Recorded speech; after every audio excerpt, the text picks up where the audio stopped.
J'ai décidé de dissoudre l'Assemblée nationale. Ah oui, c'est dégueulasse.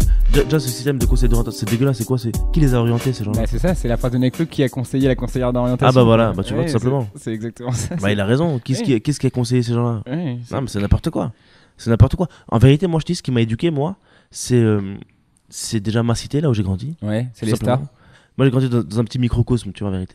C'est-à-dire que, certes, il y a Célestat, c'est une ville un peu nulle et tout, tu vois. Mais dans ma cité, tu sais, il y avait plein de trucs qui commençaient à surgir, tu vois. Il y avait plein de trucs qui commençaient à arriver de manière assez cool et tout. Du coup, bah, j'ai vite été bercé par le rap. Ouais. Et le rap, ça m'a grave aidé dans ma vie, moi. Bah, ça, on peut en parler parce qu'on en a beaucoup parlé de rap. Mais Ouais. c'est vrai que toi, c'est qui tes rappeurs qui t'ont le plus marqué? Les rappeurs putain, il y en a tellement, je te Ouais, jure. je sais. Ça, par contre, il y en a vraiment beaucoup. C'est une question difficile. Le rappeur qui m'a le plus marqué, je crois que c'est Tupac. Ok. Tupac, tu vois. Et du coup, bah, tu sais, j'ai passé mon enfance à essayer de traduire ces textes. Ok. Donc tu faisais de l'anglais avant qu'on te fasse faire de l'anglais. Voilà, déjà. Donc, comme quoi l'école. Mais par contre, je comprenais rien en anglais quand Ok. même. Ok. J'ai eu 7 au bac, sa mère. Ok. Alors que je comprenais les textes de Tupac, mais le reste, je comprenais pas. Ok. En fait, tu sais, je me prenais la tête, tu sais, voilà. Mais ouais, mais Tupac, il m'a beaucoup marqué, tu sais, j'ai eu même ses interviews, etc. Tu sais, franchement, c'est ces gens-là qui m'ont éduqué, moi, en vérité. Tu penses quoi du nouvel album d'Orelsan? J'ai pas encore écouté. Ok. Mais c'est sûr et certain qu'il est très très bien, l'album. Bah, il est bien, Orelsan. Ouais, c'est un mec bien. Ouais. Tu m'avais parlé de Mendoza aussi, Nak Mendoza. non Nak Mendoza. Nak Mendoza. Nak ouais, Mendoza. Que j'ai écouté du coup et que. ouais, c'est- N-A-K-K. Ouais. Bah, franchement, lui aussi, il fait partie il fait partie des gens qui m'ont influencé aussi artistiquement et tout, tu vois. Ok. Parce que moi, j'ai pas du tout été influencé par des humoristes, hein, pour devenir humoriste ou Ouais. quoi. Pas du tout. Moi, c'était plus des rappeurs et tout, tu vois. Parce que là, après, toi, tu t'es lancé dans le stand-up et il y a eu très vite le whoop dans ta vie. Bah ouais, moi j'ai eu de la chance de fou dans ma life parce que on va dire c'est allé vite, tu vois. Parce que moi je suis arrivé, j'ai commencé au Paname et puis tu sais voilà, j'allais avoir le parcours, je savais dans quoi je me lançais, hein. Par contre, tu sais, je me lançais pas comme ça à l'arrache. Je savais que j'en avais pour 10 ans, tu sais, si je voulais espérer avoir quelque chose dans ce milieu-là, tu vois. Mais les choses ont décidé autrement et au bout de 1 an, on a créé le Whoop et c'est allé vite, hein. Ça allait vite, ça allait avec des expériences de ouf parce que tu racontes sur scène à un moment donné qu'effectivement tu t'es retrouvé connu avant de gagner de l'argent. Ouais, bah ouais, avec le Whoop, ça allait trop vite, j'ai rien compris. C'est un peu moi. drôle parce que la notoriété dans les années 2010, elle a changé par rapport aux années 80. Tu vois, maintenant tu peux être connu et pas avoir forcément beaucoup d'argent. Ouais. Enfin, c'est assez paradoxal. Ouais, c'est ce que je dis, ouais, c'est vrai que j'ai été connu et toujours très pauvre. Ouais, c'est quand même étonnant. Les gens se rendent pas chelou. compte. Ouais. Les gens se rendent pas compte parce qu'ils s'imaginent, comme ils te voient faire des millions de vues, ils s'imaginent que t'as une richissime. villa Ah ouais. à Saint-Tropez. Alors que c'était pas le cas du tout, hein. Bah oui, genre voilà, mais bon, écoute, ouais, du coup, le Whoop, et du coup, ça t'a amené des expériences de ouf, t'as fait des trucs de ouf avec le Whoop, t'as voyagé, c'est quoi une de tes plus grosses expériences avec le Whoop, un truc fou, genre une grosse scène, un gros after, un moment en boîte, je sais pas, genre des trucs un peu fous, quoi. Je te jure, mec, il y en a eu tellement. Bah ouais, je sais. Il y en a eu tellement, on a fait une tour. Moi, je me rappelle d'un moment les plus. Il y a plusieurs moments marquants. Mhm. Un des plus marquants, c'est qu'on était à Lyon. Ok. On était à Lyon, on a joué dans je sais plus quelle salle. Et là, je te jure, frère, j'avais l'impression qu'on avait bloqué tout Lyon, quoi. Tu sais, on sortait la tête de. Après, je me suis pris pour Michael Jackson pendant 10 minutes, quoi, tu sais. Genre, je sortais la tête, les gens ils criaient, tout Lyon était bloqué, mon frère. Il y avait des gens en bas, ça criait de partout. Après, on descendait les vannes, les gens ils nous tapaient dessus, ils criaient, ils nous suivaient, ils couraient après le van. Et toi, tu réagissais comment à tout ça? Frère, je me disais, putain, ça fait plaisir. non, évidemment que non, mais tu sais, c'est difficile, hein. Ouais. Tu sais, parce que quand tu passes, tu sais, il y a 1 an, tu jouais dans une cave devant 15 personnes, et l'année d'après, frère, t'es vu comme je sais pas qui, tu vois. Et bah, frère, je te jure que dans ta tête, il faut rester calme, hein. Il faut rester calme. Il faut rester très calme parce que tu peux vite péter les plombs. Et Tu du peux coup, vite- comment vite- t'es resté vite aussi péter calme? les Parce plombs. que moi, je te connais d'après, et de ce que je te connais, t'es toujours quelqu'un qui a la tête méga sur les épaules et comment tu restes calme dans ces cas-là? C'est grâce aux potes, grâce à l'entourage, grâce aux valeurs que t'as eues? Ça, c'est une histoire de. Franchement, c'est une histoire de. Ça, j'ai pas envie de faire genre comme les gens, mais je crois que c'est une histoire d'éducation, hein. Ouais, c'est ça. Ouais. C'est une histoire d'éducation, tu sais, ouais. En fait, c'est frère, quand t'as vraiment, tu sais, connu un peu l'allerga et tout, je pense que tu sais fermer ta gueule, tu vois. Ouais. Tu vois, t'as passé des moments difficiles, juste là, t'es content, tu souffles, tu vois. Ouais. Tu souffles, mais tu sais que ça peut vite retomber aussi. Parce que moi, ça, j'en ai conscience, tu vois, ça. Frère, c'est pas parce que t'as réussi à faire. Alors, certes, c'est tellement gros le truc que tu vis, tu vois. Tu dis, bon, bah, c'est bon, là, je suis refait, tu vois. Ma vérité, frérot, dans la vie, moi, j'ai connu des gens. Ah, on n'est pas à l'abri du bad buzz. Ouais. Ah non, t'es pas à l'abri de la merde. Ouais, non, ok. Donc, est-ce que toi, en plus, à la base, ça, c'est un vrai sujet que je voulais aborder avec toi, à la base, tu voulais être footballeur? À la base, je voulais footballeur. Parce Ouais. que moi, je veux en parler parce que quand on parle sur scène, moi, ce qui me fait chier, c'est que parfois, quand on parle, je vois la tête des gens et qui croient pas vraiment cette histoire, alors Ouais. que la vérité, c'est que t'as vraiment failli être footballeur pro, quoi. Mais parce que j'ai du mal à parler de cette histoire. Je sais, parce que c'est un vrai truc qui t'a marqué. Toi, c'était ton plan Ouais. A, comme tu dis. C'était mon plan A. C'était mon plan A. T'étais 10. J'ai joué 10, ouais. Mais mon poste, il a évolué au fur et à mesure du temps, mais globalement, ouais, c'est 10, ouais. Et du coup, t'as jusqu'au point où t'as eu une demande de sélection. Ouais, j'ai été international tunisien. Ok. Ouais, en moins de 19 ans. C'est ouf. Ouais, j'ai joué en sélection, j'ai participé à la qualif de la CAN, après je me suis blessé. Mais ouais, le foot, même maintenant encore, hein, ça fait partie de ma life de ouf. Je peux passer des journées à parler que de foot, quoi. Bah écoute, moi aussi, ça tombe Ouais, bien. bah je sais. Mais du coup, ouais, parce que moi, ça me rend ouf de me dire que t'as failli être pro. Enfin, dire que toi, quand tu mettais en cours, je vais être footballeur professionnel plus tard, c'était un vrai truc. Moi, je le mettais alors que j'avais un niveau de deuxième div régional. Mais toi, tu le mettais alors que t'avais vraiment une chance de le devenir, quoi. Je voulais devenir pro, ouais, mais je pense qu'en vérité, tout le monde voulait devenir pro. Oui, mais toi, t'as amené ça jusqu'au point où t'as failli l'être, quoi. Ouais, franchement, j'ai failli l'être. Et je connais beaucoup de gens qui ont failli l'être aussi, en vérité, tu vois. Alors, tu sais, il y a les fameuses vannes qui tournent là, sur, tu sais, du genre, ouais, je me suis blessé, etc. Ouais, voilà. Alors, c'est vrai que ça joue, tu vois. Mais en vérité, c'est pas ça qui joue le plus. Parce qu'une blessure, tu peux en revenir. Tu t'es déjà blessé, tu sais ce que c'est. Bon, Ouais, tu te bien blesses, sûr. bon, tu reviens, bon, ça va mieux, tu vois. Mais ce qui joue, c'est le mental, Ok. en vérité. Et tu l'avais pas? Bah non. Ok, Si j'avais le mental, je serais pro, là, c'est sûr et certain. ok. Mais j'avais pas le mental, j'avais pas le mental. Et ça joue en quoi le mental du coup? C'est tu sortais, Bah, je sais pas, frère, mais j'étais faible, mentalement, j'étais faible, tu vois. Tu vois, je me suis pris une trop grosse claque, tu vois. Ok. Genre, j'ai arrêté le foot pendant 1 an, t'imagines, frérot, tu sais, la rééducation, elle était compliquée pour moi. Parce que j'avais peur de faire ce que les kinés me disaient de faire. Ok. C'était compliqué de fou, j'avais trop peur, c'était la merde. Et j'ai jamais réussi à revenir au niveau physique. Techniquement, tu perds rien parce que bon, c'est pareil, plus ou moins, quoi. Mais physiquement, t'es mort. Et moi, c'est ce qui m'a tué, j'avais plus un mental, ouais, j'avais plus un mental, c'était fini, j'avais plus un mental de guerrier que j'avais avant. Moi, je me levais tous les matins, frérot, à 7h. Tac, je pensais que foot toute la journée, j'étais en match, je pensais foot, je m'en battais les couilles de tout. Et c'est vrai qu'après, ouais, ça m'a bien buté, ça. Et du coup, dès que t'as eu ça, t'as pris un aller simple pour le Canada à ce moment-là, c'est ça? Écoute, je suis arrivé à une période de ma vie où j'ai pété un plomb. Je savais plus quoi faire. Et ouais, je suis parti au Canada. Ok. Je suis parti au Canada, je suis parti à Vancouver. Ok. Mais ouais, je savais plus quoi faire. Tu sais, je suis parti un peu à l'arrache, comme ça, sans thune et tout. Tu vois, j'ai travaillé sur place là-bas. Et Voilà. t'es revenu après impro et stand-up et. L'impro, je faisais humour. depuis que j'étais petit déjà. Ok. Ah, t'en as fait Ah, je savais pas ça. L'impro, je fais depuis que j'ai 8 ans, frère. Ah, d'accord. L'impro, je fais ça depuis que j'ai 8 ans. Mais je faisais ça en mode gaulerie, tu vois. Dans ma cité, il y avait un local, ça s'appelait le local. Et en fait, Ils sont pas emmerdés ouais, avec c'est le pas nom. emmerdé. Mais même ma cité, tu sais comment elle s'appelle ma cité? La cité, frère. C'est n'importe T'as quoi. une cité qui s'appelle la cité, quand t'es local, ça s'appelait le Ça s'appelait local. le local, ouais. Et la cantine s'appelait la cantine. Et moi d'ailleurs, je j'imagine. m'appelais l'arabe là-bas. Et ouais, non, c'est ça, la cantine s'appelait la cantine. Ouais, et donc, ouais, non, j'en fais depuis que je suis tout petit. Ouais. Ok. T'as des trucs d'impro en toi, quoi. Genre. Bah ouais, mais franchement, ça me manque hein, de plus faire d'impro. Mais tu veux pas l'intégrer dans ton stand-up? C'est trop dur. Ouais, c'est chiant. Bah, frère, ouais, c'est pas facile. Non, c'est J'ai pas envie de facile. faire d'abord un spectacle où je raconte plein de choses, tu vois. Parce que j'ai plein de trucs à dire en vérité. Ah, oui. Donc j'attends de les raconter bien, tu vois. Et une fois que ce sera fait et que je serai installé en tant que stand-upper, tu vois, bah là, je me permettrai des petites lucarnes, tu vois.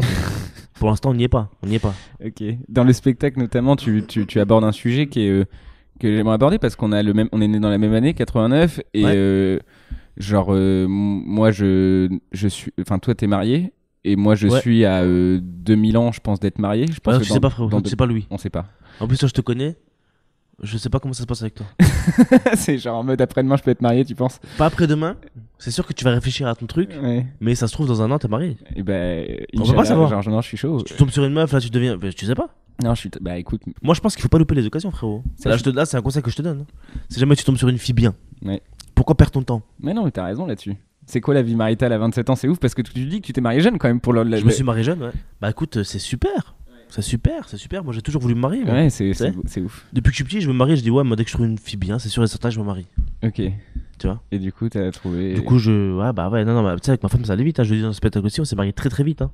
Je dis, au bout de 3 mois de relation, on s'est marié, quoi. Tu sais, il faut pas blaguer avec ça. Ouais, c'est ouf. Moi, je pense qu'il faut pas se foutre de la gueule des gens. Ouais, t'as raison. Et je pense que justement, moi, le fait de faire les choses bien comme ça, tu sais, entre guillemets, de précipiter les choses, c'est pas précipiter, hein, je te jure, c'est réfléchi en plus. C'est une sorte de conviction et de valeur, tu vois. Moi, je pense que le fait de faire traîner les choses, genre 1 an de couple, 2 ans de couple, c'est pas cool. Ouais, Soit tu te packs, soit tu fais un truc, tu vois, mais tu te fous pas de la gueule des Il y gens. a des couples que je connais, ça fait 10 ans qu'ils sont ensemble et toujours pas mariés. Ça se passe mais tant mieux. Tant mieux. Tu vois, ça c'est super, mais c'est très rare ça. Ouais, je vois ce que tu veux dire. Je te jure, c'est rare. Hein. Ouais, je vois ce que En tu tout veux cas, dire. chez moi, c'est mal vu en plus. Oui, ok. Je sais pas comment ça se passe chez toi. Moi, mes parents se sont mariés hyper vite après. Enfin, à partir du moment où ils se sont mis ensemble, ils se sont mariés hyper vite. Un peu dans le même délire, genre, bah, on sait, donc ça sert à rien d'attendre. Ça fait combien de temps qu'ils sont mariés maintenant? Bah, j'ai 28 ans, donc 29 ans. Ça fait 29 piges qu'ils sont mariés, t'imagines? C'est pas mal quand même. Hein. Pas mal. Mes grands-parents, ça fait 57 ans. 57 piges. Hein. Ouais. Putain, ça c'est ouf. Hein. C'est ouf, hein. Ah, 57 À piges, ça, c'est l'ancienne, ouf. Ah ouais. Genre, je sais Je sais même pas si j'atteindrais cet âge-là, moi déjà. Grave, c'est ce que j'avais dit. Hein, 57 piges de mariage, bravo. Hein. T'as des gens, ils sont morts avant, t'imagines, frère? Ouais, non, mais c'est sûr. Faut pas qu'il est mort à 25 ans. 25 ans. Il a même pas eu l'âge du moment de mariage de ses darons, c'est ouf ça. Ah, bravo. Hein. Bah, écoute, Ah, mais ton père, il a fait les choses bien, tu vois. Mais après, attention. Il y a des gens qui sont pour le mariage, des gens qui sont contre. Il y a des gens qui s'en foutent aussi. Ouais, c'est ça. Moi, je te dis, si je l'ai fait, c'est parce que aussi chez moi, c'est important. Chez moi, c'est important, tu vois. Je peux pas traîner avec une fille, tu sais, même moi, d'un point de vue religieux aussi. Tu vois, si je peux me permettre de parler de ça. Non, bien sûr. D'un point de vue religieux, d'un point de vue religieux en anglais. Religieux. D'un point de vue religieux, enfin, c'est même pas en anglais, mais c'est Zama. D'un point de vue religieux, moi, c'est important. Ouais. Chez nous, on peut pas vivre avec une femme tant qu'on n'est pas marié, tu vois. Ok. Je peux pas vivre avec elle comme ça, viens, viens ensemble, mais on n'est pas marié, c'est impossible. Ouais, je comprends. On va ouvrir le débat à un moment donné de la religion parce que je veux en parler avec toi. Mais avant, j'aimerais parler de choses un peu plus légères parce qu'il y a le sujet de la semaine qui va arriver qui je pense qu'il va être assez cool. Mais avant, j'aimerais savoir par exemple ce que tu penses du fait que Giroud ait eu le prix Puskás de l'année, c'est-à-dire le plus beau but de l'année. Putain, il est beau le but, frère. Il est beau, mais quand Il est beau. Ouais, La vie de mère qu'il est beau. il est beau. Il est beau, mais putain de merde, comment il a fait? Giroud quoi. Ah, putain, Il a c'est fermé Giroud. les yeux. Non mais écoute. Il a l'instinct du buteur. Il faut éclaircir le sujet Giroud. Alors vas-y, c'est ça que je te demande. C'est-à-dire, on prend une demi-heure là. Ouais, moi, c'est tout le temps du podcast, c'est le sujet de la semaine, c'est Giroud. Non, c'est pas le sujet de la semaine. Le Vas-y. problème, non mais on va aller vite, mais. Non, bah. Excuse-moi, j'ai un chat dans la T'inquiète. gorge. Tu veux un verre d'eau? Oh, t'inquiète, ça va aller. J'ai arrêté l'eau. Excellent. Bah normal. J'ai le problème avec Giroud, je t'explique. Je pense que c'est un très bon joueur de Ligue 1. Tu vois, de Ligue 1. Il est même plus titulaire à Arsenal, là, déjà pour commencer, tu vois. C'est un bon joueur de Ligue 1, pas de problème là-dessus. Je pense qu'il doit être en équipe de France, il n'y a pas de problème là-dessus. Mais il doit pas être titulaire, et il doit pas être là à la place de certaines personnes qui devraient être là, tu vois. C'est-à-dire que c'est pas le premier choix Giroud en vérité. Bah non. Tu vois, ce que Deschamps nous fait, comme je le dis souvent, c'est une prise d'otage. Il a pas à imposer ses propres choix. Enfin, tu vois, mais pour moi, là où je veux en venir, c'est une sélection nationale, ça appartient pas à un mec, un pays, tu vois. Ça appartient pas à un mec, un pays, tu vois. Alors dans ce cas-là, si ça appartient à un mec, bah c'est Macron qui fait l'équipe, tu vois. Il prendrait qui Macron? Il mettrait Giroud, Macron. Macron, mais il mettrait Benzema, j'en suis sûr. Ouais, c'est vrai. Du coup, Giroud, ok. Un autre sujet un petit peu plus léger, j'aimerais qu'on parle d'un phénomène qui s'appelle arrêter la cigarette. Parce qu'on a tous les deux fait des tentatives. Toi, tu tiens, plus ou moins. Plus ou moins. Moi, j'ai pas tenu. Comment ça se fait que c'est aussi dur d'arrêter cette connerie? C'est un truc de fou, ça. Parce que j'ai vu que tu avais fait une vidéo en mode où tu dis aux gens continuez. Mais écoute, frère, moi je pense que j'ai arrêté la clope comme ça d'un seul, tu sais. Ma femme m'a mis la pression pour la clope de ouf, frérot. Je te jure, elle m'a mis la pression de dingue. En gros, elle m'a dit on fait des enfants, mais il faut que tu arrêtes la clope. Oh, du coup, je pense que je vais reprendre, excellent. Non, mais non, je veux des enfants très vite, moi aussi. Mais non, mais en vérité, je pense que la clope, c'est dégueulasse cette merde, tu vois. C'est dégueulasse. Ça nous a tous rendus addictifs, on est devenus faux. Mais je pense qu'on peut pas se priver du jour au lendemain d'un plaisir comme ça qu'on avait. Mon but, c'est de réussir à taper une clope par jour, tu vois. Après une clope par semaine, mais tu sais, d'avoir toujours ce petit kiff de fumer de sa petite cigarette, tu vois. T'as pensé à la cigarette électronique? Bah non, frère, ça je peux pas, ça. Ouais. Ça je peux pas, ça. Mais non, mais c'est horrible. Déjà, je trouve pas ça hygiénique. Ouais. Là, pour commencer, je trouve ça dégueulasse, moi ça me dégoûte, tu sais. Ouais, je comprends. Et en plus de ça, frérot, non, moi ça m'intéresse pas du tout. Je sais pas, ça m'intéresse pas du Donc tout. c'est la clope pour rien. Je trouve que c'est une mode de merde. Ouais. Moi, j'ai commencé à 24 ans. Mais frère, mais moi aussi. C'est n'importe quoi. Et moi aussi. Pourquoi t'as commencé, toi? Moi, j'ai commencé parce que je me suis rendu compte, c'est très con, mais j'étais en école et je me suis rendu compte qu'en fait, pour pouvoir choper en boîte, le moment de la pause clope, c'était hyper efficace. Genre le moment où tu dis à une meuf, viens, on va fumer une clope dehors. Ah, c'est pour ça que t'as commencé, toi? C'est pas que pour ça, mais c'est sûr que les premières clopes, c'était en mode une meuf qui m'a proposé une clope. Frère, mais il y avait pas Tinder à l'époque. Qu'est-ce que t'as fait? Non, il y avait pas Tinder. Ah merde. Non, il y avait pas de site, genre. Il y aurait eu Tinder, j'aurais jamais commencé la Bah clope. oui. Ouais. Tinder, vous êtes arrivé trop tard. Ouais, pour Louis. Ouais, c'est ça, exactement. Non, moi j'ai commencé à cause d'un pote à WAM, mon ancien coloc qui fumait souvent. Et il m'a fait, tu veux tirer? J'ai tiré, et puis c'était parti, quoi. du jour au lendemain. Mais on est 2 personnes qui sont prises stars sur la clope, quoi. On a déconné, franchement. C'est n'importe quoi. On a fait les bouffons. En même temps, ça veut dire qu'on a un peu de temps, parce que ça veut dire qu'on a, par rapport à ceux qui ont commencé à 15 ans, effectivement, genre, on a un peu plus de temps, du coup. Ouais. On peut encore fumer 10 ans. Allez, dans 10 ans, on Allez, arrête. 10 piges et on arrête. Dans 10 piges, on arrête. Ok, cool. Bah écoute, on n'a pas un peu de foot, de coupe, de club, de machin. On peut peut-être enchaîner sur le sujet de la semaine, même si après on changera de sujet si on veut et on pourra dériver. Mais moi, le sujet de la semaine, ça va être simple. Hein, c'est un mot, hein, c'est la France. La France. On va parler de la France rapidement parce que c'est quand même un sujet, tu dis tout le temps la France, machin, et c'est vrai que C'est c'est un vrai. grand sujet parce qu'on sait pas déjà. J'aimerais rappeler et engager ce sujet en disant que tu t'es quand même présenté au présidentiel. Ouais, on a fait une tentative, mais ça a vite échoué parce qu'il y a eu des trucs chelous. Ouais, normal. Et Mais- j'ai eu des petits messages chelous. Et franchement, Dès frérot, la tentative, tu vois, en mode, on va pas comparer à Coluche non plus, c'est pas le même Bah, en fait, retentissement, mais... j'ai lancé une page. J'ai lancé une page Facebook un soir, tu vois. Je dis, vas-y, c'est quoi, je me présente. Elle a eu 20 000 likes tout de suite, tu vois. Je suis à 1200 alors que ça fait un an et demi. Non, mais ça, c'est pas les mêmes chiffres, ça n'a rien à voir. c'est une blague. Mais et tu vois, j'ai eu 20 000 likes tout de suite sur cette page. Donc plus de gens qui ont voté pour toi que pour Manuel Valls, par T'imagines exemple. par exemple, ouais. Et là, je me dis, putain, merde, c'est chaud, tu vois. Et là, j'ai commencé à recevoir des messages, j'ai commencé à entendre des trucs chelous dans mon téléphone. Et voilà, je me suis vite stoppé en vérité. Ok, mais ça venait d'une vraie volonté de te dire, allez, je vais participer au débat public, quoi. Donc, j'en ferai un film, Ouais. mais dans lequel je dirai des trucs. Mais par contre, je ferai plus ça. Parce que là, j'ai une famille et tout maintenant. Non, mais D'ici là, peut-être j'aurai des enfants, donc compréhensible. on va faire attention quand même. Compréhensible. Tu parles dans ton stand-up du fait que tu as la double nationalité. Ouais, j'ai la double nationalité, ouais. Et ça, c'est un truc dont on parle, j'ai l'impression que, enfin, dans les médias ou dans les trucs comme ça, c'est un truc qui parle beaucoup, surtout avec la proposition d'échéance de nationalité. Tu racontes en plus qu'en Tunisie, Ouais. on va pas J'ai voir arrêté de faire cette blague, ouais. Ouais, bah, Mais- du coup, on peut en parler, mais comme t'as arrêté de la faire, on peut en parler. Mais du Bien coup, la sûr. Tunisie, qu'est-ce qu'ils ont fait? Genre, c'était quand même assez drôle, quoi, ce qu'ils ont fait, la Tunisie. En gros, ce que la Tunisie a fait, c'est que si. Parce que tu sais, en France, il y avait une possibilité. Je crois qu'il y a encore possibilité de perdre sa nationalité française pour les binationaux, tu vois. Et en Tunisie, bah, si je perds mon nationalité française, bah, en Tunisie, ils te la font perdre aussi automatiquement. Et du coup, t'as plus de nationalité. Et du coup, bah, frère, tu vis dans l'eau. Il faut devenir un poisson, tu te débrouilles. Ça va bien finir par pousser, des nageoires ou quoi. Bah, c'est sûr que ça va finir par pousser, mais c'est chiant au début, quoi. Mais c'est relou au début, quoi. Au début, c'est Il une faut- sacrée organisation. Ah, quoi. il faut pas gayer. On déménage dans l'eau et tout, c'est chiant. Ah, c'est relou. Parce que ouais, c'est un sacré sujet. Toi, en gros, le but c'est de parler le plus tranquillement possible parce que je trouve que les gens sont hyper intenses sur ces débats alors que nous, on est en 2017, on est jeunes, c'est pas un truc. Toi, t'as juste deux cultures et c'est encore plus enrichissant en fait dans un monde dans lequel on vit aujourd'hui. Bah écoute, franchement, j'en parle là dans mon spectacle de ça, sous une nouvelle forme. Mais je trouve que c'est un peu délicat quand même. Ouais, c'est encore La double délicat. nationalité, c'est un peu délicat. Mais à cause des autres, pas à cause de toi. Toi, t'es Non, t'es pisse vis-à-vis de ça. Frérot, moi, si je pouvais en avoir 12 de nationalités, Bah oui. j'en aurais 12. C'est exactement ça. Non, mais pour moi, il n'y a même pas de passeport, rien. C'est ridicule ces histoires. Bah c'est ça, j'en parlais avec Charles la dernière fois, je trouve ça dingue qu'on vive en 2017 et qu'on puisse pas aller dans tous les pays qu'on veut. Enfin, Non, mais toi, si tu peux, frère, t'as le passeport français. Tu fais ce que tu veux, toi. N'oublie pas ça. Tu peux aller où tu veux en vérité. Moi, j'ai le passeport français aussi, je fais ce que je veux. Mais un mec qui a un passeport tunisien, comment il fait? Tu sais qu'un mec qui a un passeport tunisien, il peut même pas venir en France, frère. Il faut se justifier de je sais pas quoi, tu sais, d'avoir 30 000 euros sur le compte, je sais pas trop quoi, d'avoir de la famille, de faire de grandes études parce que tu peux pas aller dans n'importe quelle fac aussi non plus, enfin tu vois, enfin c'est n'importe quoi. Un mec aujourd'hui, un Tunisien, un de mes cousins, il peut pas venir me voir, impossible.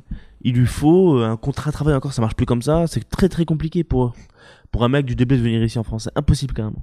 Mais ça, tu crois que ça va se régler vite ou tu vois Ça se réglera jamais, frère. Tu crois? Ça se réglera jamais. Malheureusement, c'est pas notre génération qui mène le monde, mon frère. Pour l'instant, On le mènera jamais le monde, mon pote. tu crois? Ah non, jamais de la vie. Ça va être des robots quand ça sera nous? Ce sera pas des robots, ce sera toujours les mêmes. Mais au-dessus des robots, il y aura toujours des gens. Il y aura des robots, mais ils seront dirigés par qui des robots? Je sais pas s'il y a des robots un jour. Je sais que ça va arriver, mais quand? On sera plus mort d'ici Bah là, il y là, a un robot qui a eu la nationalité en Arabie Saoudite là. J'ai vu ça, ouais. Donc ça y est, il y a un robot J'ai vu qui ça. fait partie du monde des humains. Franchement, j'ai même pas osé m'y intéresser, quoi. Non, ouais, non, c'est très bizarre. Mais ouais, non, c'est ridicule cette histoire de passeport. Moi, je comprends pas. Moi. Bah ouais, c'est chelou. Hein. Que toi, par exemple, quand on t'a proposé la sélection tunisienne de foot, il Ouais. n'y avait pas de côté France, pas France, machin. Enfin, c'est juste, tu peux jouer dans une équipe nationale qui te touche. Il y a l'héritage de tes parents là-bas. Enfin, c'est. Bien sûr. Ça a toujours été un sujet délicat, ça. Ouais, bah oui. Quand on me dit, ouais, qui, mais enfin, ça a toujours été un sujet délicat. C'est pour ça que, ouais, c'est compliqué, ça. Non, on est dans un monde compliqué. Tu Parce t'attaques. que moi, t'as vu, moi, je suis né en France. Et en vérité, je me considère comme étant français à 5 milliards de pourcents, tu vois. C'est beaucoup de pourcents. C'est beaucoup de pourcents. Mais je suis tunisien. Mon sang est tunisien.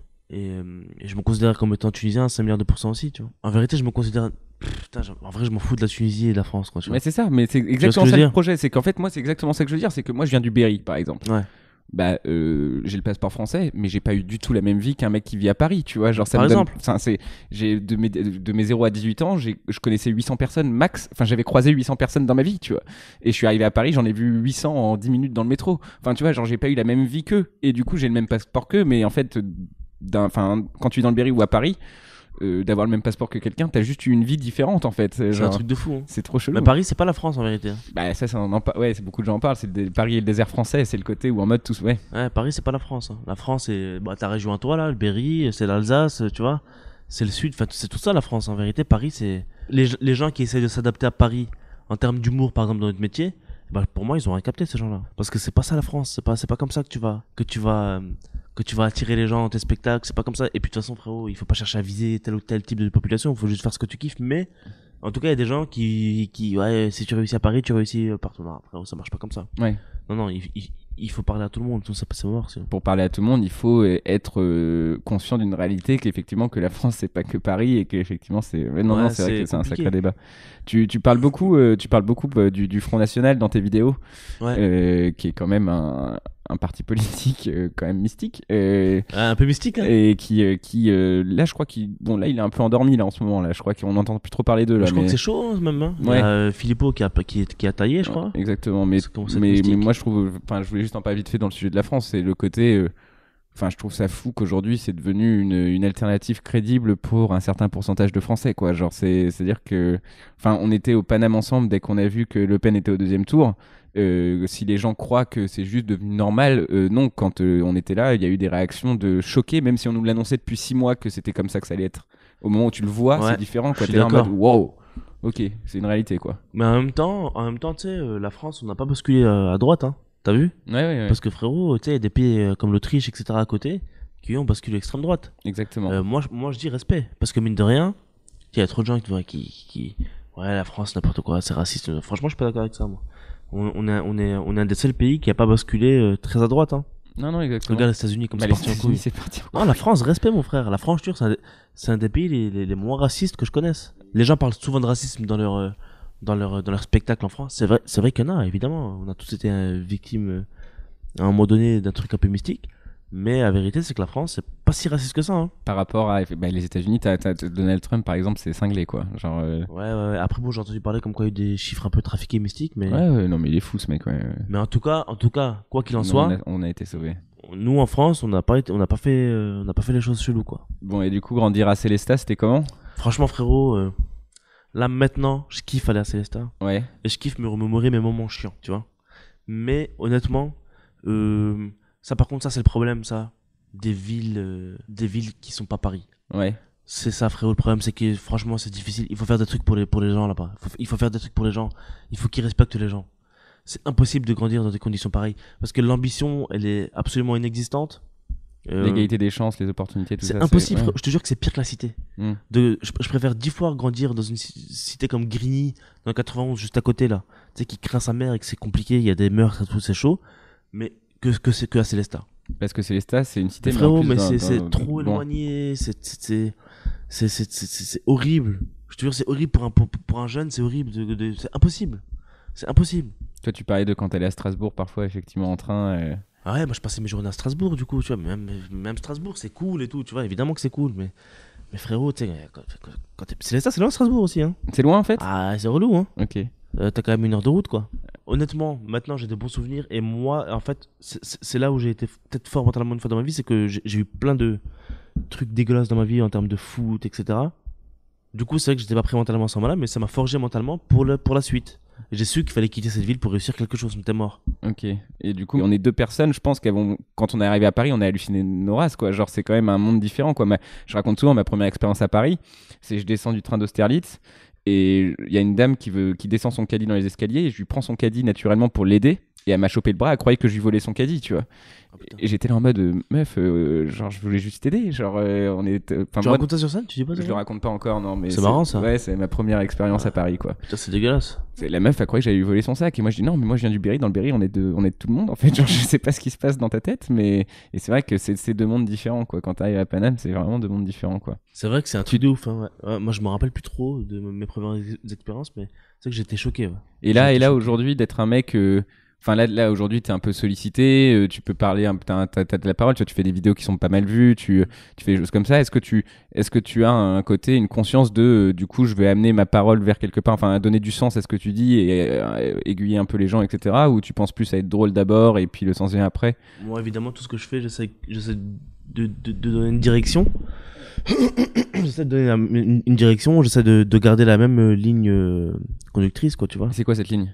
Je retourne pas ma veste sur certains sujets, tu vois. Ouais. Par exemple, quand je suis convaincu d'un truc, j'y vais jusqu'au bout, même si je suis le seul à penser à ça, quoi, tu vois. Ok. Et du coup, là, par exemple, un truc con, mais si je te dis dans 10 ans, là, avec la trajectoire que t'as maintenant, c'est quoi où est-ce que t'aimerais être dans 10 ans, entre guillemets? Dans 10 piges? À Miami? Dans 10 piges, non, mais j'aimerais être dans 10 piges, frérot, je te jure, frérot. Je sais pas. Non, c'est compliqué comme question. Je sais pas, moi je veux juste. Est-ce que tu penses rester dans le monde de la comédie toute ta vie? Ah, frérot, ouais, j'espère faire des films et tout, quoi, tu vois. Ouais. Ouais, j'espère faire beaucoup de films, j'espère avoir monté des petites sociétés pour faire travailler des gens, être dans ce stade-là, tu vois. J'ai envie de faire travailler plein de monde un peu partout, tu vois. J'ai pas envie de faire ça qu'en France, j'ai envie de faire ça un peu partout dans le monde, tu vois. Le stand-up restera quand même au centre du truc. Est-ce que tu penses que tu prendras un micro toute ta vie pour parler devant des gens? Si j'ai encore des trucs à dire et que je me sens encore capable de le faire, ouais, je le ferai. Ça veut dire quoi, de se sentir capable de le faire? C'est que parfois tu penses que Parfois t'as de la fatigue. Moi je l'ai pas, ça, pas encore. Mais je sais que à un moment donné je vais faire des films. Ok. Je vais peut-être faire 2-3 spectacles. Et après, j'ai fait. Ok, je comprends. Tu parlais justement de laisser une empreinte, ouais. De marquer un peu le truc. Parce que moi, ma question, c'est, tu vois, même, enfin, un truc con, Jean de La Fontaine, qui est un écrivain incroyable. Aujourd'hui, on retient 5 poèmes. Genre, au final, il y a des mecs qui ont fait des films de ouf, qu'on se souvient même plus de leur nom. Du coup, en 2017, avec la prolifération, enfin avec le fait qu'il y ait des dizaines de milliers de contenus, tout le monde veuille faire quelque chose de différent, comment tu penses que c'est possible de marquer l'histoire aujourd'hui, tu vois? Genre, comment c'est possible de sortir du lot dans un monde où tout le monde essaie de faire un truc différent, quoi? Eh bah, c'est très simple. Ok. Il faut tuer des gens. Voilà. C'est la seule solution, c'est intégrer Daesh, voilà. Voilà, ok. Ouais, tu marqueras l'histoire comme ça. Bah écoute, je trouve que c'est. Ils ont marqué l'histoire, les cons. Non, mais la vérité. Quand j'ai eu non, mais ça, c'est qui disait ça? Genre, je crois que c'est Louis C.K. dans un de ses spectacles, je sais plus qui, c'est. Ou Ricky Gervais, ou je sais plus, putain. Il dit, bah pour marquer l'histoire, c'est simple, hein. Tu peux devenir le plus grand serial killer de l'histoire, tu vas la marquer l'histoire. Hein. Bah voilà, c'est simple. C'est ça, c'est exactement ça. Il faut. Mais par contre, quand tu veux être quelqu'un de bien, comment tu peux marquer l'histoire aujourd'hui? Parce qu'effectivement, genre aujourd'hui, par exemple, moi, je vois le Whoop. Vous êtes lancé sur un créneau de vidéos et vous êtes les premiers un peu précurseurs de ça. Aujourd'hui, tu vois bien qu'il y a des dizaines de milliers de mecs un peu plus jeunes que toi qui se lancent et qui essaient de faire le même genre de vidéos. Tu sais quoi, je vais dire un truc, je suis fier de ça. Moi. Oui, bah non, mais évidemment qu'il faut être fier de ça parce que t'as donné envie à des enfants d'être créatifs, de faire des choses, de machin. Il faut être hyper fier de ça. Mais sauf que tu te dis que dans ces gens-là, ils vont pas tous finir. Moi, je vais te dire un truc, frérot. Je vais te dire un truc, tu sais quoi, j'en ai jamais parlé. Ouais. Je vais te dire un truc. Une exclusivité. Exclusivité, sa mère, parce que j'en parle jamais de ce genre de truc parce que je m'en bats un peu les couilles, tu vois. Ok. Mais je sais que moi, dans le milieu, parce que moi, j'ai commencé par le stand-up avant les vidéos sur internet, tu vois. Donc j'étais complètement inconnu. Et je te jure, frérot, que le Whoop, mon gars, on était mal vu. Ah oui? Ah, frérot, les gens, je tairai les noms, hein, mais ils vont tous se reconnaître. Mais il y a beaucoup d'humoristes, frère, qui nous ont bien craché dessus. Ok. Qui aujourd'hui viennent me serrer la main et me font la bise. Ouais, Hakim, putain, ça fait plaisir. Donne de la force. Donne de la force. Hein, et ben, tous ces gens-là, maintenant, ils essaient de faire des vidéos. Bah oui. Oui, c'est une réalité que vous avez compris avant les autres. Ça. Tous ces gens-là, maintenant, essaient de faire des vidéos et ils demandent si je peux la partager ou pas. Donc, sans rancune. Sans rancune. Mais ça montre bien la mentalité de certaines personnes. Bah oui. Dans le monde de l'humour. Et partout, c'est partout pareil, évidemment. Mais en tout cas, voilà. On a beaucoup été critiqués. C'est n'importe quoi, on va faire des vidéos, les deux, ça marchera jamais, leur truc. Alors qu'en fait, vous aviez juste 5 ans d'avance, quoi. Alors qu'en vérité, on avait juste 5 ans d'avance. Et la vérité, c'est qu'après nous, là, des groupes, il y en a plein qui se sont créés. Il y a plein qui ont essayé de faire des whoops. Il y a plein qui ont essayé de faire des trucs comme ça. Il y a plein de mecs qui ont commencé à faire des vidéos à plusieurs sur Internet. Ça se faisait pas avant, ça. Tu vois? Ouais, je comprends. Moi, je suis curieux de savoir, justement, quand ça fait 4-5... Ça fait combien de temps, le whoop? 4 ans? 5 ans? Ça fait 4 ans. 4 ans. Ça fait 3-4 ans. Comment on... Ça fait 3-4 ans. 3-4 ans, bah, comment on évolue? Parce que vous faites pas des vidéos de la même façon il y a 3 ans que maintenant. Maintenant, vous avez plus de moyens, vous avez plus d'idées, mais en même temps, vous avez aussi des projets solo, donc il faut aussi se forcer, c'est pas le mot, mais vous retrouver, etc. Comment par rapport à il y a 3 ans, vous abordez le fait de faire des vidéos maintenant? Genre, c'est toujours le même plaisir ou c'est différent? C'est pro, c'est toujours du kiff à mort. Ouais. Mais là, évidemment, on essaie d'autres projets. Tu vois, on a des projets télé maintenant. On a des projets cinéma. On essaye d'avoir des vrais bails, quoi. Tu vois, maintenant, on essaie de réfléchir un peu plus haut, quoi. Tu vois, on pense même à refaire un deuxième spectacle. Ah oui? Qui sera beaucoup plus mûr. Parce que maintenant, on sait ce que c'est de faire un spectacle. Ouais. Et puis, ouais, voilà. Là, voilà, on a envie d'upgrader un peu le niveau. Là, on se voit régulièrement un peu en cachette. Pour travailler d'autres trucs et d'arriver avec un gros level. On va voir ce que ça va donner, hein. Là, c'est votre, c'est ça, c'est votre. Enfin, il y a une période un peu de la maturité du Whoop, quoi. Genre, vous voulez. Ouais. Là, on a envie de tout niquer. Tout simplement. Tout simplement. Ouais, tout simplement, c'est vrai, mais on est fiers de ça. On a relancé une vague dans l'humour français, tu vois. Ouais, c'est vrai. En vérité, on a relancé une vague dans l'humour français. On a relancé une vague, même, tu sais, sur les vidéos internet et tout. Donc, je suis content de ça. Je pourrais dire ça à mes gosses, tu vois. Ouais, c'est vrai. Et je pourrais dire, j'ai fait un podcast avec Louis Dubourg. Ça, j'espère que tu pourras le dire un jour. Non, mais je le dirai quoi qu'il arrive, t'inquiète. Ça fait plaisir, vraiment. Il a fait 100 vues, mais je l'ai fait. Et maintenant, regarde, ça a 3 millions maintenant. Ouais, putain. C'est pas mal quand même. Hein. Ouais, un jour j'aurais. Frérot, c'est comme ça que ça commence. Ouais, il faut commencer quelque part. Moi, je suis très content en tout cas que tu aies accepté encore une fois parce qu'effectivement, genre, tu fais partie des personnes aussi où, genre, moi, quand j'ai commencé et que je t'ai rencontré, quoi, au mois de novembre, on va dire, octobre-novembre. Et après, genre, ouais, les gens ils étaient en mode tu connais Hakim, genre, c'était un sacré truc, quoi. Genre, t'es quand même quelqu'un qui est connu, quoi. Genre, c'est pas rien. Hein. Comment tu gères la notoriété? C'est un truc aussi, une question que je voulais te poser, c'est le fait d'être une personne de notoriété publique, quoi. C'est comment aujourd'hui? Parce qu'à l'époque, on te demandait au pire un autographe, on parlait un peu avec toi. Maintenant, c'est des selfies, on veut. Enfin, franchement, je m'y suis habitué en vérité. Là. Ouais. C'est normal, il y a vraiment pas de soucis, quoi. Tu vois? Ouais, juste que des fois, par contre, ça casse les couilles. Ouais. Ouais, je te jure, parce que des fois, tu te balades avec ta meuf. Ouais, avec ta mère, tu sais, en ville et tout, là c'est relou parce que frère, ouais, tu sais, des fois les gens ils prennent des photos en cachette. Juste ça, ma parole, les gars, là je passe un petit message. Si vous pouvez arrêter de prendre des vidéos, des photos en cachette, ma parole, c'est mieux, vous venez nous voir. Et moi je refuse jamais de prendre des photos. Et je parle au nom du Whoop, et aucun mec du Whoop qui refusera de prendre une photo avec vous. Si jamais vous venez direct, quoi. Parce que parfois, frère, c'est oppressant. Ouais, je comprends. Et du coup, c'est Fadili qui réagit maintenant. Ah, Fadili, elle est vénère? Elle pète un plomb, elle va les voir directement. Est-ce qu'en plus, donc ça c'est un autre truc, tu vis avec une autre personne qui est dans le monde humoristique et artistique. Exactement. C'est quoi, c'est comment de partager la même passion avec la personne à qui tu partages ta vie? Bah écoute, c'est super agréable. Hein. Tu sais, vous tapez des sacrés bars, quoi. Fadili, c'est une tueuse, mon frère. Hein. C'est une tueuse. Moi, je passe quelques fois pour faire des parties de Uno en diablé. À la maison, hein, c'est marrant. Hein. On rigole bien, ouais. Ah ouais, elle triche beaucoup, t'as vu ou pas? Hein, est-ce que là, en live, tu peux affirmer qu'elle triche? Alors, comment je peux dire ça Parce que j'aimerais que Fadili vienne un jour parler avec moi au micro. Comment je peux dire elle est à cheval sur ce qu'elle pense être les vraies règles. Elle est à cheval sur ce qu'elle pense et que si on sort de ces règles à elle qu'elle pense être les vraies règles, elle pète un peu un plomb. Mais je pense que dans sa tête, elle pense que c'est les vraies règles en fait. Mais du coup, ça apparenté à de la triche, mais je pense qu'elle est honnête dans sa façon de penser. C'est super marrant ça. Ouais. Et puis, mais t'as raison. Je pense qu'elle est honnête dans sa façon de passer, mais c'est complètement faux. Exactement. Ouais, c'est vrai. Bah, ça, je veux que tu mettes un podcast, ça, frérot. Ouais, ça sera, je veux qu'elle écoute ça. Ah ouais. Mais ouais, et puis bon, après, ouais, effectivement, mais vous tapez les sacrés barres, ouais. Vivre avec Fadili, ouais, avec une humoriste, pardon.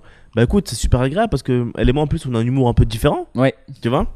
Elle est forte, hein, putain aussi Fadili. Elle est forte et moi pas. Non, en vérité, non, c'est non. Aussi, quoi, elle est puissante, mon frère. Fadili, franchement. Elle a un flow, ouais. Elle a un truc au-dessus des gens. Mais elle a trouvé son flow. On en parle, mais toi, vous faites partie de ces deux personnes-là. Il y en a quelques, enfin il y en a pas mal quand même dans le monde du stand-up. Il y a Joseph Roussin que je mets dedans. Il y a des gens comme ça. Complètement Joseph. Ils ont trouvé leur voix, mais tu sais VOX quoi. Genre vraiment, ils ont trouvé comment parler sur scène.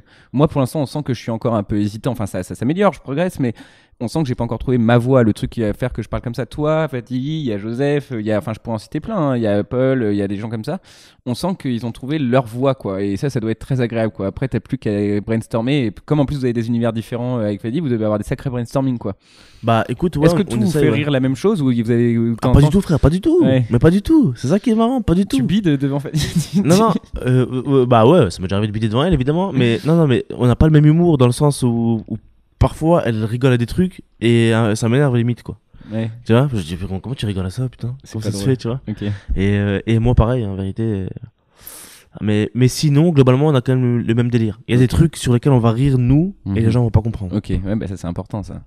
Il y a encore 2-3 trucs que je voulais aborder, mais genre il y a le fait, je te parlais juste avant le podcast du fait que l'attention de l'humain était descendue en dessous de 8 secondes, et qu'on était en dessous du poisson rouge maintenant, et que c'est chaud. En fait ça vient souvent de toutes les notifications qu'on reçoit, du fait qu'on ait plein d'informations à la seconde et tout. Et toi, tu fais partie des gens qui a beaucoup de choses à gérer en permanence. T'as des coups de téléphone, des SMS, t'as tes réseaux sociaux à checker, etc. Comment tu arrives à déconnecter parfois, en fait? Ça m'intéresse vraiment parce que moi, déjà, à mon petit niveau, vraiment tout petit, enfin, je veux dire, je suis à 1/100 de ce que tu fais. Genre, moi, déjà, parfois, je peine à déconnecter.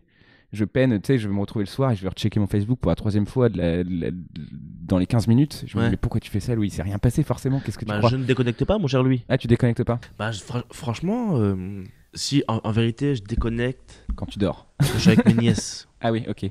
Je suis avec mes nièces, tu sais, les nièces de ma femme, bon, c'est mes nièces, quoi. Les nièces, avec mes nièces, ouais, là, je suis dans mon délire et tout. Quand je suis en famille, là, je déconnecte un petit peu. Tu sais, le week-end, quand on va voir ma belle famille, tu sais. Parce que moi, mes parents sont encore à Strasbourg, je peux pas y aller tous les week-ends. Mais je vais souvent chez la maman de Fadili, ma deuxième maman, quoi. Et en gros, j'y vais souvent et là, ça fait du bien. Là, c'est là-bas que je déconnecte. Tu sais, on parle d'autre chose, ça parle pas forcément d'humour. Ça parle pas de avec qui hier soir au plateau, ça parle pas alors le spectacle ça avance, ça parle pas de, tu vois. Ça parle vraiment des choses de la vie, tu sais, avec mes beaux-frères, on parle de foot, tu sais, c'est des passionnés à mort. Du coup, quand t'es avec tes nièces, tu sens vraiment le moment où tu fais Ah, quand je suis avec mes nièces, frérot, tu sais, c'est l'innocence, elles sont toutes petites, tu vois. Elles sont toutes mignonnes, elles s'en battent les reins de tout ce qui se passe dans la vie. Ouais. Et je te jure, ça fait du bien. L'innocence de l'enfant. Ça fait du bien, mon frère. Elles ont 6 ans, ça va de 6 à...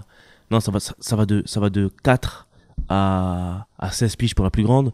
Mais en vérité, ça fait du bien. Parce que toi, tu penses que t'as encore gardé ce côté un peu enfant qui permet de déconnecter parfois et d'être tranquille et... Bah oui, frérot.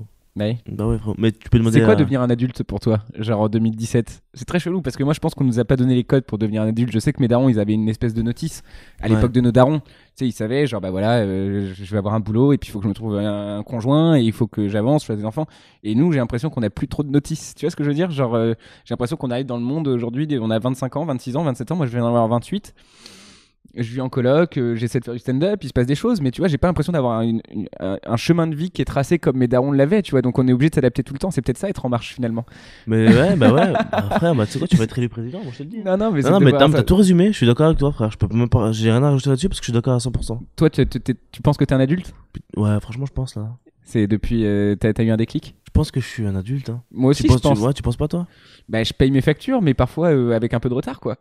Oui, voilà, ouais, c'est vrai que c'est ça. Non, mais tu vois, on a un mode de vie qui est chelou. Après, nous-mêmes, en tant que, comme on fait du stand-up, on vit un peu le soir, on a un rythme de vie un peu différent. C'est vrai que c'est compliqué. Là, t'as posé une vraie question, frère. Bah oui.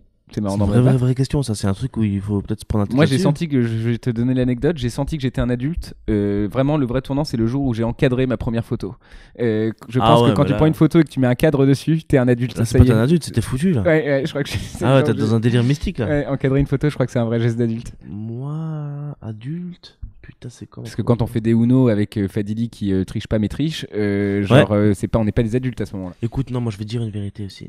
Moi, je pense que j'ai su que j'étais un adulte la première fois où j'ai dormi dans une gare. T'as dormi dans une gare? Bah ouais. Ok. J'ai su, gare de l'Est. Ok. J'ai su là, j'ai dit bon là, je peux être pas autre chose qu'un adulte là. Parce qu'un enfant il dormirait pas là. Tu vois?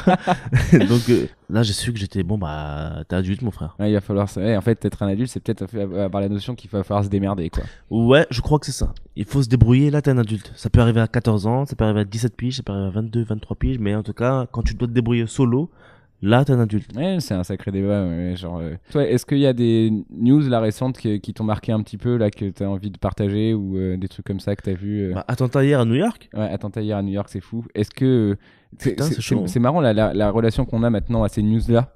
Parce que là, je suis sorti de scène, ça captait pas. J'ai vu attentat à New York et on a même plus le stress entre guillemets. Maintenant, notre cerveau, j'ai l'impression qu'il est conditionné et qu'il y a plus un, tu sais, c'est bon, bah un autre attentat quoi. Mais moi, ce qui m'a choqué, je veux dire, ce qui m'a choqué, je suis d'accord avec toi, hein, je vais dans ton sens, en disant que hier, tu sais, j'ai pas eu le temps de regarder le match, tu sais, il y avait, et en fait, je suis rentré et tu sais, j'ai fait un petit tour sur Twitter.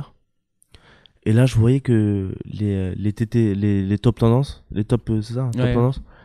En plus, je fais un concept là-dessus. Qui s'appelle Entêté. Tu fais des vidéos qui s'appellent Entêté, c'est pas. Un paysan.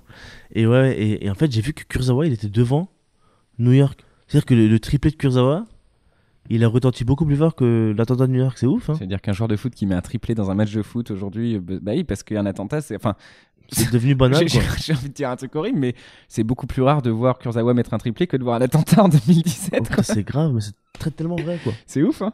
Ouais. Et ça, il devrait se remettre en question, Kurzawa, quand même. Hein. Ouais, il est plus important qu'un attentat. Ah là là, mon frère. Ouais, bah ouais, c'est chaud, hein. C'est chaud, l'attentat. Encore une fois, frérot, c'est des rebeux, je crois. Ah ouais, j'ai pas vu. Non, c'est un Ouzbek. C'est revendiqué par Daesh, quoi. Bah, Ouzbek, c'est des musulmans, quoi. Mais ils revendiquent tout aussi en ce moment. Ouais, ils revendiquent même Deschamps, je crois. Mais ils veulent Deschamps, ils veulent Neymar, Deschamps et Messi, là. Ouais, faut arrêter. Moi, je pense que c'est des conneries, frérot. Oui, bah ils veulent faire du buzz, ouais. Ils veulent non, mais je pense même pas que sur Daesh qui dit ça. C'est des mecs qui. Ah, tu crois qu'il y a vraiment un. Frérot, franchement, Daesh, ils sont que ça à faire ou quoi? Bah, je pense qu'ils veulent qu'on parle d'eux. Ouais, frérot, mais là, ils parlent de Deschamps, mon frère, quand même. C'est chelou, hein. Ils sont un peu loin quand même. Attends.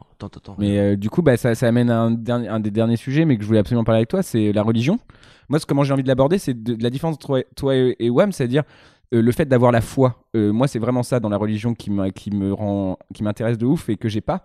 C'est moi, j'ai été élevé dans un monde un peu athée, j'ai fait le catéchisme et tout, mais moi, en vrai, je m'en branlais. Et puis le dimanche matin, j'allais pas à l'église, j'allais voir téléfoot, tu vois, genre, j'avais pas ce truc-là. Moi, pareil. Et j'ai pas été élevé, ma grand-mère est catho, mais j'ai pas été élevé dans un monde religieux. Et toi, aujourd'hui, t'es religieux. Et moi, ce que j'aimerais savoir, c'est que quand on a le même âge et tout, c'est avoir la foi, je trouve que c'est un truc de ouf, quoi. Genre, ça se manifeste comment, en fait? Toi, Ouais, mais t'as lu la Bible? J'ai rien lu, moi. Je sais de quoi ça parle, j'ai fait le catéchisme et tout, mais genre, j'ai pas la foi. Tu vois ce que je veux dire? J'ai pas ce truc en moi qui me fait croire. Enfin, c'est ce que je dis sur scène. Je connais des jeunes juifs, je connais des jeunes athées, je connais des jeunes musulmans, je connais pas de jeunes chrétiens déjà. Non, mais vraiment, il y en a pas. Je sais pas où ils sont. Je crois qu'en fait, ma théorie, c'est que tu deviens chrétien à partir de 40 piges. C'est marrant, ça. Genre, non, mais il y a pas de jeunes chrétiens. Je sais pas où ils sont. J'aimerais croire parfois, tu vois. Genre, je trouve ça dur de pas croire, limite, parfois. Parce que t'as pas de force supérieure qui te guide, entre guillemets. Bah oui, c'est ça, ouais. Et du coup, comment ça se manifeste? Bah, c'est une question, mon frère. Ouais, c'est pas simple. Hein. Elle est super compliquée. Alors, je vais essayer de te répondre en plusieurs points. Ouais, bien sûr. Mais déjà, le premier, c'est que déjà, frère, tu sais, j'ai grandi dans une famille. Tu sais, moi, mon grand-père était imam. Mon père, il l'est. Moi, je suis là, tu vois. Rien à voir. Mais j'ai grandi dans une famille, tu sais, vraiment religieuse, quoi, tu vois. C'est que nous, on a été éduqués là-dedans. Pas de mots au-dessus de l'autre. Enfin, tu vois, on a été éduqués vraiment dans il y a des valeurs dans cette religion musulmane, tu vois. Moi, j'ai eu la chance de passer beaucoup de temps en Tunisie, tu sais. Vraiment, mon temps était dispatché entre la France et la Tunisie depuis que je suis petit. Donc j'étais à l'école en Tunisie aussi. J'ai été à la madrasa, donc j'ai étudié la religion là-bas. En fait, j'ai été mis dans des bonnes conditions, tu sais, pour apprendre des choses de manière complètement sereine, quoi, tu vois. Mais pour revenir sur la vraie question, bien parce sûr. que tu parlais de la foi. Là, frérot, ça c'est un truc. Alors là, franchement, c'est vraiment, je sais pas. Ouais. Là, franchement, je sais pas, frère. Tu te poses même pas la question, quoi. Je te jure que je me pose même pas la question. C'est-à-dire que. Mais c'est ça qui est vrai. Mais c'est déjà une très bonne réponse en soi, parce que ça montre bien que effectivement, c'est pas un truc. Enfin. C'est en toi, quoi. C'est comme ça. Mais je pourrais éventuellement. Mais alors, imagine juste, mets-toi à ma place de quelqu'un qui a pas la foi. Ouais. Parce que toi, la foi t'apporte des réponses dans ta vie parfois. Bah, c'est pas mystique de pas avoir la foi, frérot. Hein. C'est-à-dire que moi, je te connais très bien, frère. T'es pas quelqu'un de mystique. Hein. Non, bien sûr. Enfin, je veux dire, il y a plein de mecs que je connais, ils ont pas la foi. Au contraire, j'ai envie de te dire, c'est le contraire. Aujourd'hui, il y a des gens qui ont trop la foi et ils ont pas trop compris ce qui se passe. Et du coup, c'est eux qu'il faut pas trop fréquenter. Mais je veux dire, c'est pas une mauvaise chose de pas avoir la foi. Après, moi, tu vois, je souhaite à tout le monde de trouver sa foi, entre guillemets, tu vois. Chacun sa foi, tu vois. Par exemple, toi, ta foi, frérot, c'est d'être quelqu'un de bien, comme tu me le dis souvent, d'être quelqu'un de bien, voilà, de faire les choses droitement. C'est vrai que je dis souvent à Hakim que je suis quelqu'un de bien. non, mais je sais ce que tu veux dire. Tu vois ce que je veux dire, c'est bien sûr, c'est vrai qu'il le dit trop souvent. Mais non, mais d'essayer d'être droit, de faire les choses bien, sans manquer de respect à quiconque. Mais c'est ça. Si déjà t'as ça, frérot. Mais après, t'as franchement. Mais du coup, comment tu vois, par exemple, dans 10 ans, les débats sur la religion musulmane en France, c'est quand même des débats aujourd'hui qui sont. Mais aussi, il y a des gens, ils cherchent la merde. Ah, mais des deux côtés, hein. Attends, frérot, il faut pas non plus, tu sais, incriminer qu'une partie, tu vois, mais. Ouais, des fois, on fait des trucs, frérot, aussi, bon, tu vois. Genre, je me rappelle du mec, moi, on s'était rendu compte qu'il y avait 3 femmes, là, tu sais. et qu'il y avait, c'est pas frérot, c'est interdit en France, tu le fais pas en France, point barre, tu vois. Voilà, c'est tout. Qu'est-ce que je te dise? C'est même interdit en Tunisie maintenant de faire ça. Mais je me demande, je crois que c'est même interdit dans des pays majoritairement musulmans. Je crois que c'est interdit de faire ça maintenant. Tu vois, donc bon, frérot, écoute. Tu t'adaptes, ouais. T'es en France, tu t'adaptes, mon pote, c'est tout, c'est comme ça. Hein. Tu sais, dans le Coran, c'est pas écrit, si t'as pas 4 femmes, bah tu vas en enfer, tu vois. Frérot, c'est bon, tu vis en France, tu t'es intégré en France, tu parles très bien français, frérot, tu travailles ici, tu gagnes ta vie ici. Bon, frérot, si t'as pas le droit d'avoir 3 femmes, bah tu vas pas avoir 3 femmes, qu'est-ce que je te dise? C'est interdit. Tu vas pas forcer, c'est quoi cette histoire? Tu vois? Après, c'est à quel point c'est comme ça. Ouais. C'est comme ça, tu vois. Je veux dire, voilà, t'as pas le droit tu vas au Yémen, frère. Si tu veux 4 femmes, tu vas au Yémen. Là-bas, t'as le droit. Voilà. T'as rien, mais t'as 4 femmes. Tu manges même pas, hein, mais t'as 4 femmes. Mais bon, après, voilà, c'est des situations compliquées, ça, tu vois. Je veux dire, ouais, voilà, c'est des deux côtés, frère. Des deux côtés, tu sais, ça joue au ping-pong, tu vois. Ok. Et tu penses, du coup, que les médias, c'est un des gros problèmes aujourd'hui de tout ça, là? Évidemment, frère, c'est eux qui vont causer notre perte. Ok. Mais je suis assez d'accord. C'est les médias qui vont causer notre perte, c'est évident. T'as bien vu, frérot, dès qu'il y a un truc qui se passe, c'est comme des chiens, ils sont dessus, quoi, tu sais. Voilà, ils veulent niquer des vies, quoi. Eux, leur but, c'est de buzzer un maximum. T'as vu ce qu'ils ont fait les Arocs? Ouais, avec la une de Bertrand Cantat, insupportable. Je pense que ouais, il va y avoir des grosses embrouilles d'ici peu. Hein. Ouais. Ça commence, frérot, déjà un petit peu, là. Je sais pas si vous en rendez compte. Mais là, les Arabes en France, c'est compliqué, hein. Et frérot, c'est compliqué, on est enterré un petit peu, là. On est enterré, là c'est chaud. D'être arabe en France aujourd'hui, c'est compliqué. Par contre, ça faut avouer. Ça. Ah non, mais c'est une réalité qu'il faut dire et ça fait du bien de le dire vraiment. Quels sont les aspects. Moi, je le sais via ce que tu me racontes ou via les gens avec qui je parle, mais comment toi tu le manifesterais là? Bah, frérot, moi je commence à entendre des discours de dingue. Hein. Des discours. Frérot, attention, aujourd'hui, quand tu dis arabe, tu penses banlieue, musulman, ouais, les mots associés terroriste. C'est automatiquement ça, frérot. Et il y a des gens qui sans se rendre compte, j'ai un nouveau sketch là-dessus aussi aujourd'hui, il y a des gens qui sans se rendre compte aujourd'hui, tu sais, ils te disent des trucs mais ils se rendent pas compte que c'est grave, quoi. Tu sais, je vais pas faire le sketch, mais la phrase que je dis, c'est, il y a un pote à moi la dernière fois qui est venu me voir, qui m'a dit, écoute Hakim, je t'invite à mon anniversaire, c'est le 11 septembre, tu pourras pas oublier, tu vois. C'est quoi ces conneries, quoi? C'est n'importe quoi. Hein. Tu pourras pas oublier parce que c'est le 11 septembre, genre, bah tu vois. Ça rend ouf, hein. Bah c'est hardcore, mon frère. Mais alors du coup, est-ce que il y a aussi des gens comme toi, comme il y a des gens qui poussent vers des valeurs positives et qui montrent qu'on est drôle, on n'est pas assez, ça marche pas, on n'est pas assez fort pour ça. On n'est pas assez malin, on n'est pas assez, je suis pas assez instruit moi pour réussir à colporter la bonne parole auprès des gens, à leur dire non, c'est pas vrai, on est comme ça. Je suis pas assez fort pour ça. Tu participes à ton niveau quand même. À mon niveau, j'essaie de faire des trucs, mais c'est impossible d'y arriver. C'est impossible d'y arriver. Ouais, on n'y arrivera pas, frère. On n'y arrivera pas, c'est impossible. Et puis même les médias ne diffusent pas de toute façon. Ouais. Ces gens-là, ils sont pas diffusés. Ils font passer les musulmans pour des teubés, ils font passer les musulmans pour des fous, pour des mecs instables, pour des mecs... Ça va changer. On va essayer de faire les choses à notre niveau, je vais en parler dans mon spectacle, mais en vérité, ça changera pas. Et franchement, frérot, tu veux une vérité? Ouais. En vrai, je m'en fous un peu. Ouais. Ouais. Parce que c'est le cours, c'est le cours de la vie, c'est comme ça. C'est la vie, frérot, faut faire ça live. Écoute, frérot, on va essayer de faire les choses bien.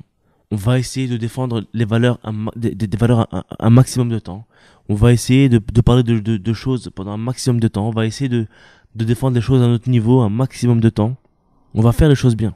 Mais frérot, à un moment donné, je suis pas Dieu. Hein, non. Enfin, je sais pas, ça serait surprenant en tout cas si tu l'étais.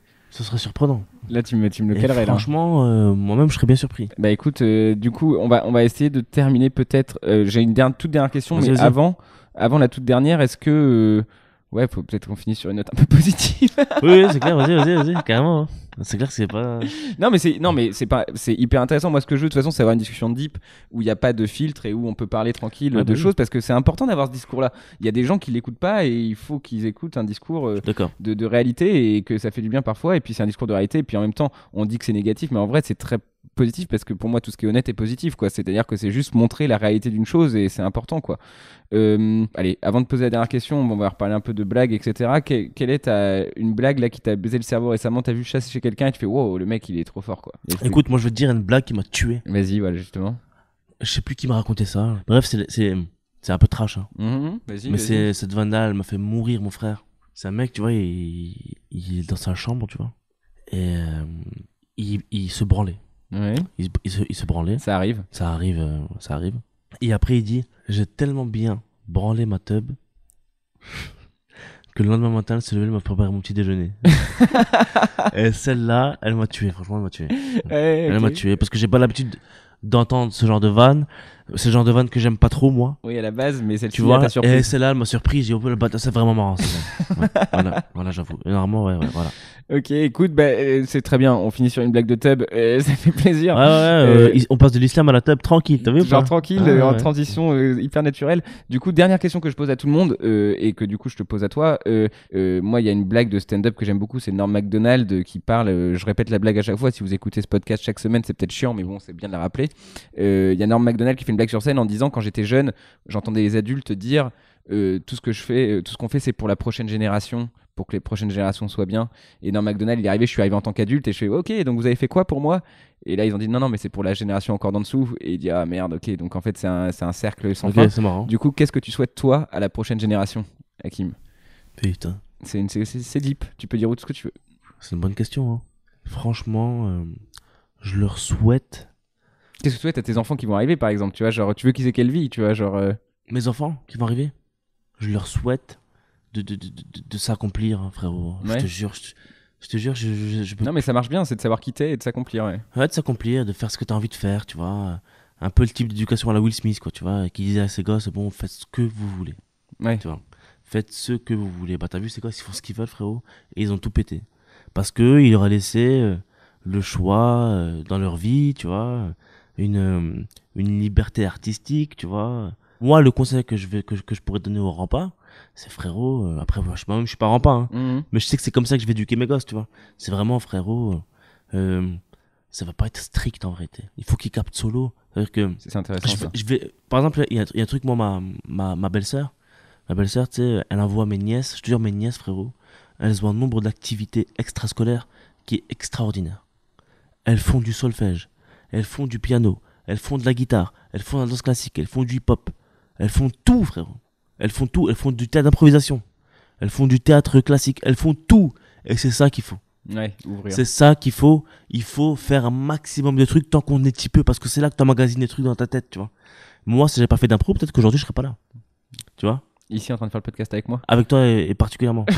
Ok, bah c'est vrai. Non, c'est une super. Il faut inscrire vos gosses à toutes les activités possibles et imaginables. Et si vous habitez dans des villes claquées, faites-leur faire plein de trucs. Même, frérot, faire un tour en forêt avec ton gosse pour parler, il faut le faire. Mais il faut pas dire, ouais, va pas voir lui. Et moi, oui, un truc, c'est aussi juste, je vais répéter là-dessus. Bien sûr. Moi, mes gosses, de 0 à 7 ans, à 6, on va dire peut-être, ils ont le droit de faire tout ce qu'ils veulent. Ok. Il y aura. Il faut pas. Frère, tu me verras avec mes nièces, je t'expliquais. Elles me respectent à 100%. Et quand elles habillent un truc, je leur dis, ouais, fais attention. Elles écoutent. Mais je leur interdis rien. Ouais, si maintenant il y en a une qui vient me voir, me dit Hakim, viens avec moi, on va là-bas. Alors que là, je suis en train de parler avec des adultes, je vais aller avec la petite. Ouais. Je vais aller avec la petite. Évidemment, c'est important ça. Faut pas leur générer de frustration négative. Jamais. Parce que c'est là que t'emmagasines un maximum de trucs. Il faut pas, parce que c'est là que l'enfant il devient pédophile ou il devient futur violeur, il devient futur je sais pas quoi. Il faut qu'il grandisse dans un truc sain, sinon les gens deviennent fous, frère. Ouais, je suis d'accord. Bah écoute, c'est une super fin. Merci Hakim. Je t'en prie. C'était un grand kiff de parler avec toi. Merci beaucoup d'être passé. Ah, merci la France, excellent. Excellent. On se fait une clap, allez, je sais pas. Allez, c'est parti. Je crois qu'après avoir vu ça, on peut mourir tranquille.